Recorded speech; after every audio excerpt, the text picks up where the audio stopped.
How to build corporate culture through human interaction. Things are going on in the world right now that have changed the way people work. There's a lot more remote work, there's a lot more hybrid work. And interestingly, more and more people that I talk to, they intentionally do not want to have friendships with people they know at work. They want fine lines between people they work with and people they have social interaction with. And yet, I don't remember that being the way when I first started. Many of the closest friends I've had have come through my career, both people I've worked with in the company, as well as people I've met through networking and company clients and things like that. I believe that somewhere along the line, people have decided that work is work and their life balance is better and it has to be over here. And yet, I think that the more human interaction that we have, HI, in our AI-driven world, the better off we are as individuals and the better off our companies can be. If you've ever seen me speak at a conference or when I come into a company meeting, one of the things I talk about is why relationships matter. Now, the mistake that people make when they think about my topic is they think this is just for people who are looking for a job. Like you have to have a network. So therefore, having good human relations matter. And they think, oh, well, that's not for our employees because we don't want them to go look for other jobs. Or they think this is really important for our salespeople because they're out there. They're out in the community making connections with people. But we often forget that the friendships we build at work, the human interaction that we have, and the connections that we build, and that feeling of really mattering, that is what impacts the company culture. Now, there are a lot of companies out there that are very proud of having a remote first strategy. They have people all over the world, and they claim to have great cultures, and I'm sure they do. And there are companies that want everyone in the office because they want people to go to lunch together. They want them to hang out and have coffee together in the morning. They want them to have that direct in-person human interaction so that they're building those connections. And some places have found that a hybrid way works best. I personally think that all three are awesome for your company if that's what you want your company to do. As the owner or the CEO or the leader of the company, you have the right to decide what your company's going to do. And if people don't like it, they can go work somewhere else or they can make their case. But I recently was talking to someone who worked for a company, and the CEO was kind of well known, and he was bragging about the fact that they have this remote first attitude and that they have the best culture. It's as good as any culture he'd ever had before the pandemic. And the person I was talking to laughed and said, yeah, he says that publicly, but behind the scenes, none of us know each other. We don't trust each other. And I'm looking for another job. And so are about a third of the people I know who work where I work. So company culture can't be something that's just professed from the CEO or the founder saying, oh, we have such a great culture. Because if it's BS, it's BS. And without bringing people together and letting them feel seen and heard and have that human interaction, I don't think you can have culture. So I make a lot of videos where I talk about different things, but today's video is really talking about how do you build a culture that matters through human interaction, what I call HI. Because if you can get people to actually make those connections with other people at work, they're going to be more satisfied employees. In fact, the Gallup organization, Gallup has done a survey for, I think, well over 30 years, and they've repeated it many times, that they say that it's proven that when someone has a best friend at work, and the way they decide a best friend is someone who you go to sporting events with, people where your families get together on the weekends, people who you really have a true friendship with. When you have at least one person at the office where you have that kind of connection, you will stay at the company longer, you will work harder, and you'll be more satisfied in your job. And yet, a lot of the people I talk to, especially younger workers, they do not want anything to do with real friendships that go outside of the office with the people that they work with. And I'm not sure where this came from because I don't think this was the way it was. And I don't think this is how we build the strongest companies. I think that we need to get back to encouraging people to get together and have that human interaction. If you think back 20, 30 years, companies had wonderfully big social gatherings at the holidays, whether it was a big Christmas party or holiday party or something else. And during the summer, they would have that family picnic where everybody would kind of potluck and bring all their kids and they'd play games. Fewer and fewer organizations are doing both of those things. Now, I talk to some leaders who have a remote first attitude and they say, look, it doesn't save me any money on office space, because to make it work, I have to fly the whole company in, rent out an entire large hotel, and have a 3, 4, 5-day meeting in order that every quarter we can bring people together. And I have to spring for dinners and other get-togethers in regions where we have clusters of people because they have to get together and interact. So what we've said is it's not just having some cool declaration that we're remote and we're making things work. It's getting people together in the same room and letting them get to know each other as humans. So going back to that Gallup study, I find it really interesting because during the pandemic, we had that phenomena that was called quiet quitting. You might remember the quiet quitting. It was people who had a job and they took another full-time job and just sort of half-assed the first job along the way because they wanted to take 2 paychecks for as long as they could. They had already quit the job. They just hadn't told their boss they had quit, and they were able to pull 2 salaries, in some cases, for a couple of years. But here's what the studies have shown. If people had real friendships in their company, they really cared about their coworkers, they didn't do that. Because here's the thing. It's easy to screw over somebody you don't know. It's really hard if you're a good person to screw over people you really care about and have friendships with. So as an employer, you want your people to interact with each other and build friendships and get to know each other. You want them to have that vibe. You want them to have that camaraderie. So a lot of companies talk about culture and they talk about it wrong. So what I do when I go into a company or a law firm and I speak, I don't just usually talk just about culture, but I talk about human interaction in an AI-driven world.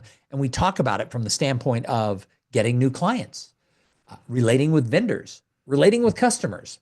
But I also spend a lot of time talking about why internal networking inside the company is the secret weapon for success. So I ask you this, if you've watched this video this long, and most people have probably already clicked out it because I'm just rambling on, but if you watched it this far, my question for you is, what are you doing in your company? Whether you're the leader, whether you're a manager, or whether you're a rank and file employee, what are you doing to encourage people to connect? Think about when is the last time that you rang the bell and got everybody together or said, hey, why don't we all go to happy hour after lunch? Or if you live in different cities saying, you know what, let's have an informal happy hour on Zoom. Just get people together and talk and share and ask people what's going on. During the pandemic, one of my clients came and said, you know, what can we do? We're doing these check-ins because everybody from the office was sent home. We're doing these check-ins, but by the time we let everybody check in, it's taken up the whole hour and we're not getting to any work. So what I suggested and what they implemented and what they still do to this day is when they have a meeting, one person is chosen to talk for 5 minutes about what's going on in their world. And what they did during the pandemic is the question was you had to show something you love in your house. So some people showed their kids or pictures of their kids. Some people showed their pets. Some people showed their flower garden. They would actually carry their computers outside and show their garden. And you think, well, Tom, that's super goofy. That's super like, who cares? But here's the thing.